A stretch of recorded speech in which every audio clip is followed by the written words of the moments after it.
Whincup against Tander on the front row. Winterbottom and Kelly on row 2.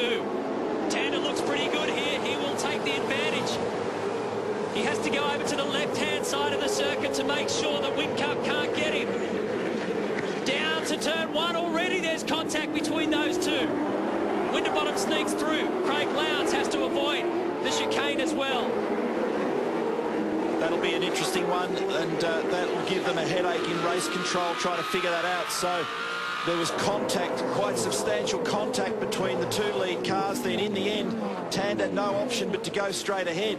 Now they'll argue that he needed to... I'll just back off on all that for the moment while I watch him get through turn 3, hopefully cleanly. But both sides are going to argue a strong case here about what all that means. And race control have a view as well. Around turn 4. This is up the back straight, the beach on the right-hand side. Comes to cutting the chicane. So here it is again in replay. Let's get away from all the legalese and just have a look at this. Tander actually got track position. Then Jamie has a nibble at him down here under brakes. Now he makes contact, and that'll be what the defence is for Garth Tander. And he'll say there's absolutely no way I can make my car go to the left and take the racing line.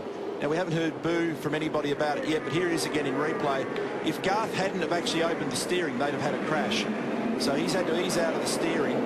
I don't think he actually had much option, quite frankly. And he'll contend that it's this manoeuvre here that created the problem. Otherwise, he would have got round the corner. The other interesting point there, listening at the driver's briefing earlier in the week, Thomas Mazera, the driving standards